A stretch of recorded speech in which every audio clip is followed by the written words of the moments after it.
Hey Andy, things are looking a whole lot better here in Kansas City. Last night, the field was completely soggy, but the good news is that today, the field is in great condition for this game. Pittsburg State gets a warm welcome back into the playoffs with a home advantage over 6 seed Harding, a one-loss team with some striking similarities to MIAA foe Missouri Southern. Coming off a disappointing loss to Fort Hays, it seems as if the weather today is a reminder of the past week for Pittsburg State. Game 3 of the ALCS is officially postponed, and I bet you can guess why. The guys, they were pretty bummed when we spoke to them earlier today. And Andy, Tyler Smith told us that with the extra days, the linemen got into the pool to play some water polo. And when I asked him if they were any good, he just smiled and said, we should just stick to football. Day 7 of camp wraps up, but questions still linger about the depth and experience left on the offensive line.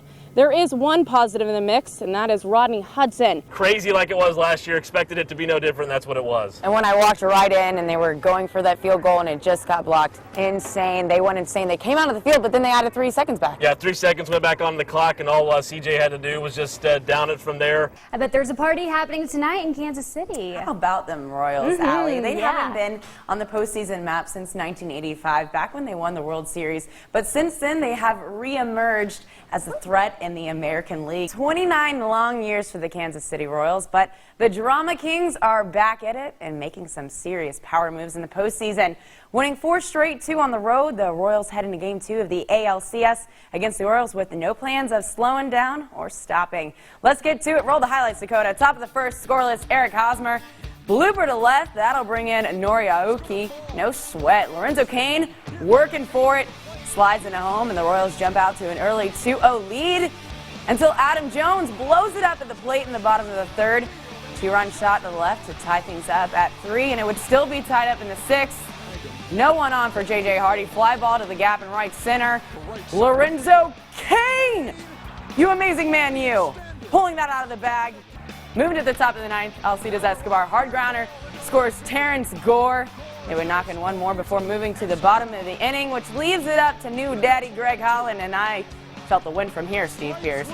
Royals win another postseason game, improving their postseason record of 5-0 on this year, and they are off tomorrow, but Game 3 picks up on Monday. Shante Clay knows how to hoop. But 4 years ago, her dream of playing college basketball was almost cut short. It was toward the end of the summer workouts at Minnesota where I transferred from, and just hanging out with my teammates was kind of a freak accident. I was actually hit in the eye with a stiletto. The freak accident left her blind in her left eye, with doctors giving little hope of her vision ever returning. It's been a week, and then next thing you know, it's been 2 weeks, and it's been 3 weeks, and it's not looking good. During her first day back on the court, her limitations came into full focus. I went through some losses. I couldn't catch the ball for a couple weeks straight. I don't think I caught a pass for maybe 2 weeks. It just seemed like my dream was melting away.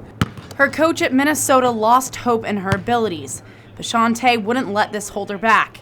Looking for other opportunities to play, she worried other coaches would feel the same way. But Missouri Southern's coaches saw past her impairment. I told them that I am legally blind, and they were like, well, can you catch the ball and can you score? And I said, yeah. I knew that she was a leader. I knew that she was positive, and I knew that, she had an aura about her that her teammates would be able to gravitate toward. But none of her teammates had ever played with someone like Shante. I was like, man, coming to play, this girl is blind. I didn't know what to expect. We actually spent more time working with the guards. Our guards would throw her the ball, and she'd drop it. And I'd look at Coach Herbert like, it's not my fault. But then she told me it takes 2 to make a turnover, and I realized with Shante it was a patience thing. I remember last year my aha moment with Shante was, this kid has great hands. It's not her, it's us. We're gonna have to make some adjustments. A year went by, and through that time, Shante made her weakness her strength. I don't look at it as a negative thing. I kind of look at it as my testimony. I love everything I have here. I think that if it would have never happened, I still would have been where I was and probably not as happy as I am now.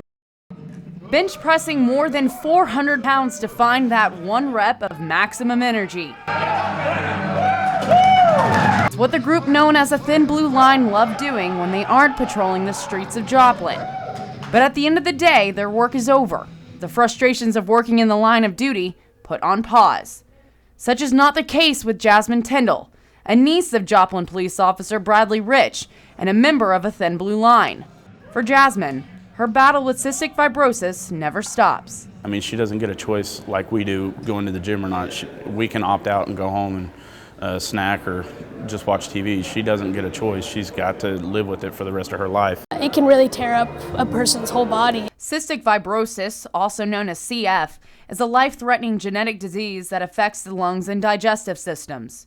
Diagnosed at 6 months, Jasmine's family knew that life would be consumed by pills, needles, surgeries, and long hospital stays. I take probably over 20 pills a day. I do breathing treatments and airway clearance, multiple different kinds of medicines, 2 or 3 times a day. She does things that the pain that she goes through, I couldn't even imagine. And just for her to deal with that on a daily basis is just incredible.